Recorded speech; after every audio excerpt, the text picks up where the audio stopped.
We were on the road and they would throw a new song in. Last second. There were enough elements on my end that I felt could go wrong. And then they'd want to throw a new song in there. And I'm like, oh, you guys, can we just, Yeah, that very thing was the thing that used to make me go, what's wrong with this woman? My name is Alison Krauss. And I am the long-serving, suffering Robert Plant. Robert Plant and Alison Krauss have made 2 albums together. Their first album, Raising Sand, came out in 2007 and won the Grammy for Album of the Year. 14 years later, they reunited for their second album, Raise the Roof.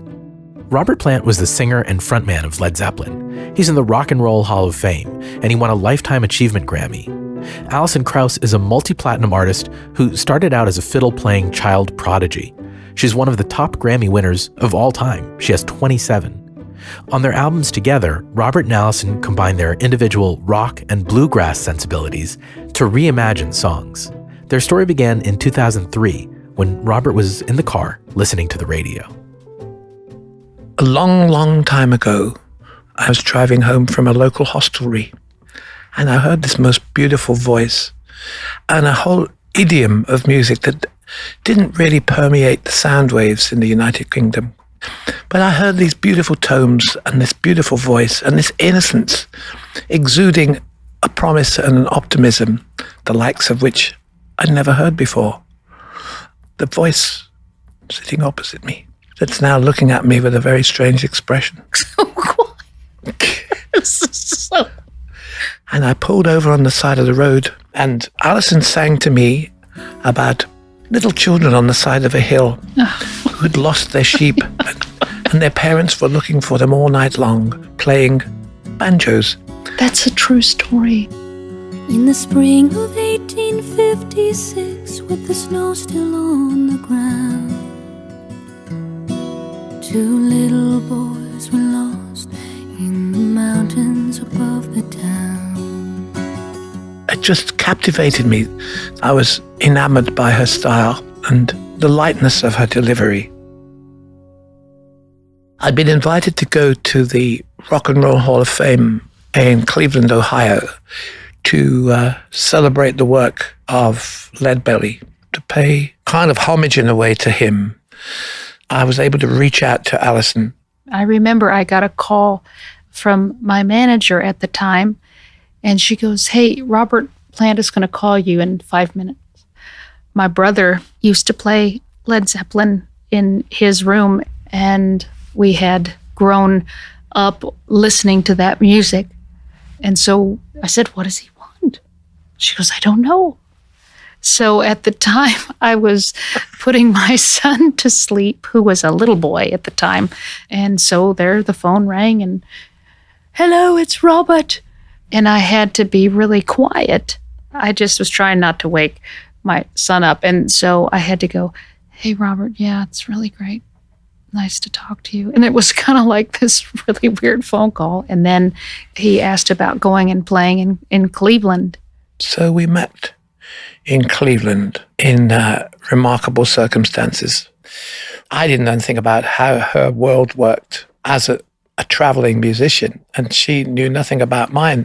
And we did the rehearsal at an Armenian dance hall that was like stepping into another world. I thought this is one of the most incredible places I'd ever seen. It was like just out of some Fellini movie or something way back in the day. And I saw him standing in the corner with his hairdo. My hairdo? Wait a minute. Hang on. My hairdo is my business. Shit. You know, and I walked up to him and he turns around and he says, there you are. And the first conversation we had was about one of my favorite records by Ralph Stanley called Clinch Mountain Gospel. And he talked about in the 70s driving through the Appalachian Mountains, listening to that record. And I thought, how interesting. I would have had no idea that he had that kind of connection to that world. And it was just great.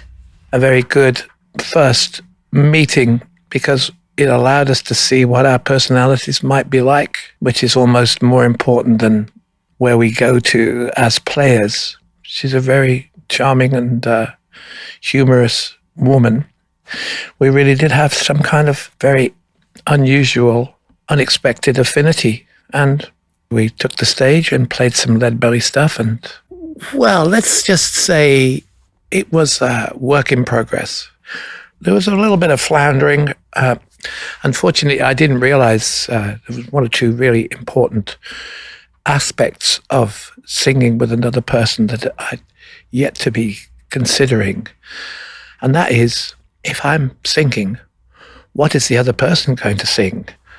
And I've heard this talk now, which has actually been drilled into me by Madam, about singing harmonies. For singing a duet, depending on the range of the person that you're singing with, you're either singing one part above or two parts above.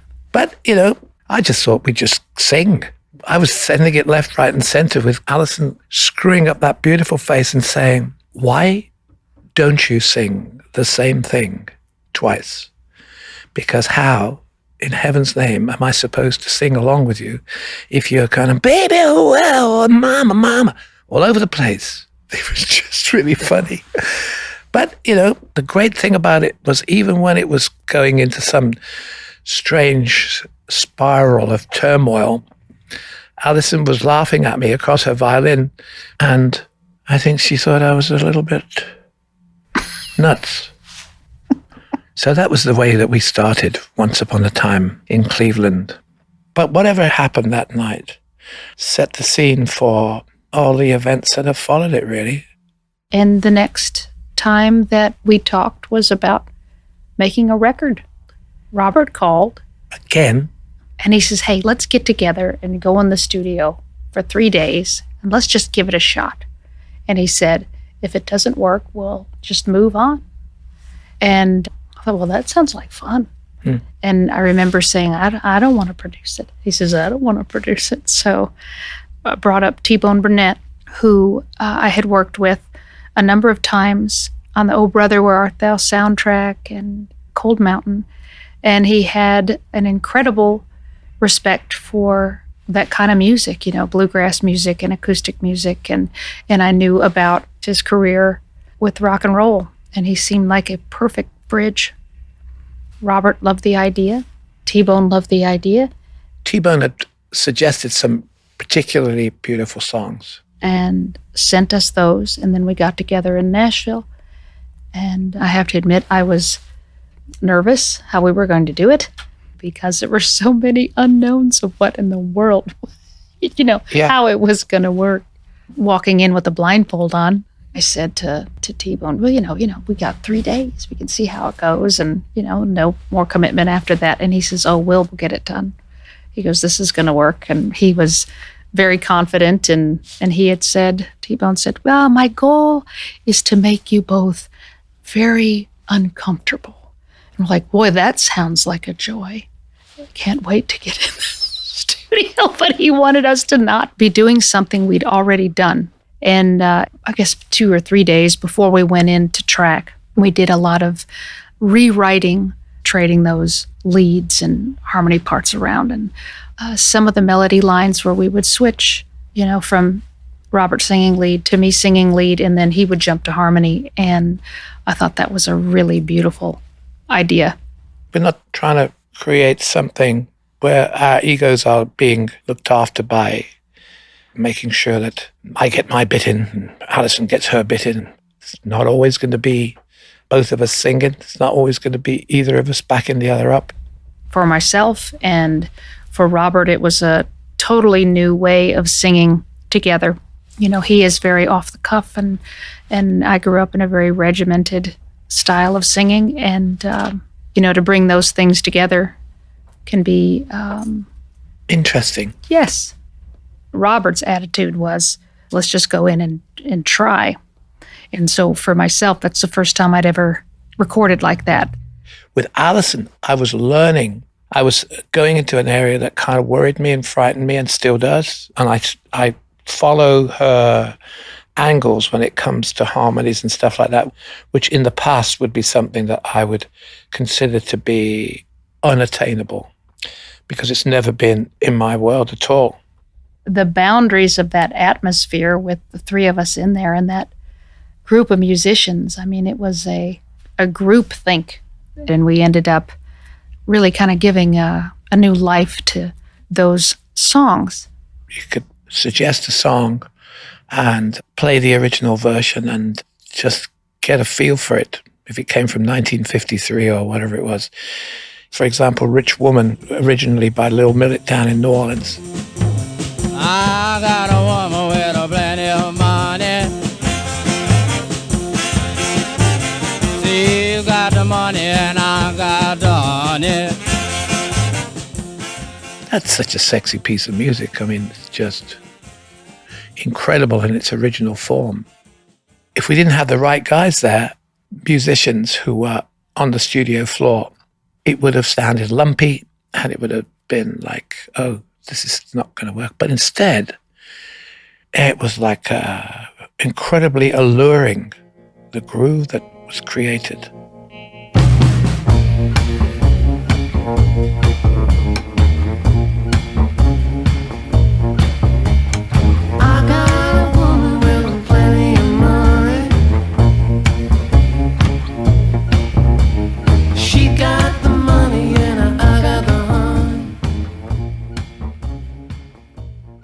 I'm pretty sure we were already talking about making another record while we were touring the first one.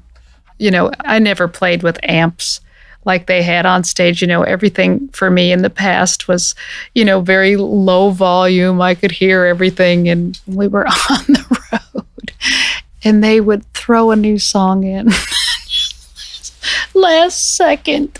There were enough elements on my end that I felt could go wrong. And then they'd want to throw a new song in there. And I'm like, oh, you guys, can we just, you know. Yeah, that very thing was the thing that used to make me go, what's wrong with this woman?